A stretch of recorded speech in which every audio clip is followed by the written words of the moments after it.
A month ago, Smithsonian leadership canceled this very crucial event, looking for accountability and answers. This is a crucial time for Asians to gather. The last time we have gathered was in 2019 before the pandemic. We have lost mentorship. We have lost the ability to share our work, to share our works that's been published since the pandemic. And so this is an opportunity for us to get our hearts out there. The Philippines, land of 1,000 islands, pearl of the Orient.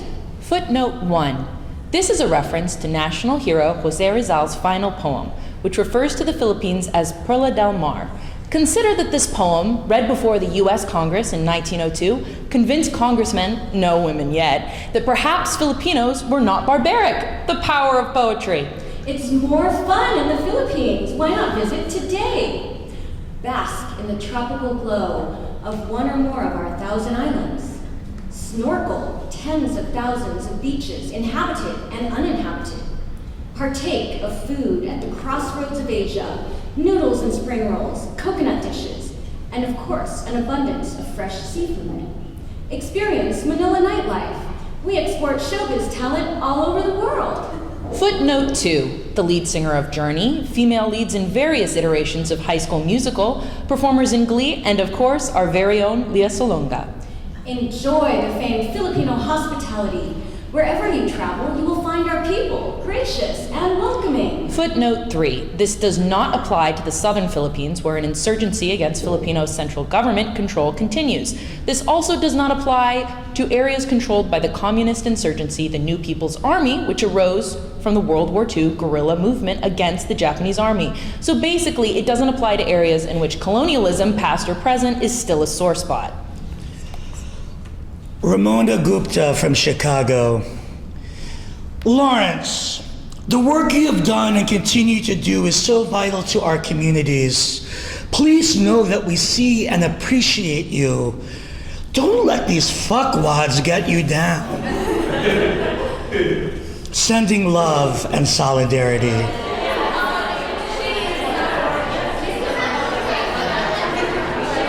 There's a poet named Regie Cabico. Regie Cabico has a superpower in seeing poets before the poets even know they are poets themselves.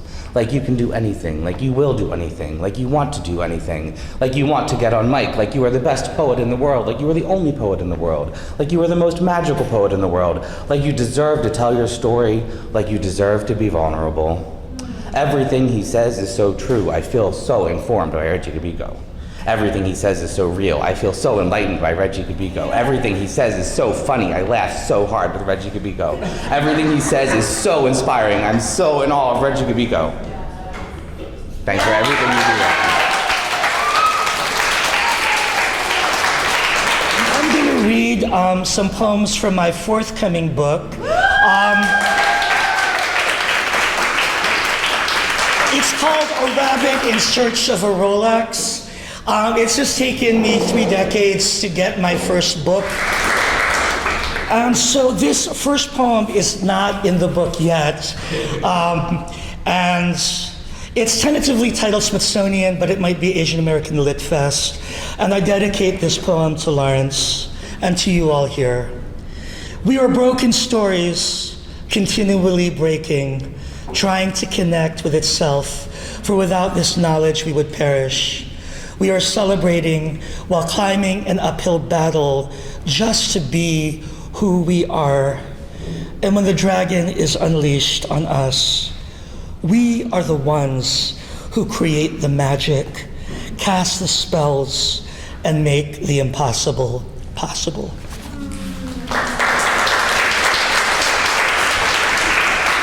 Balfi from Minneapolis.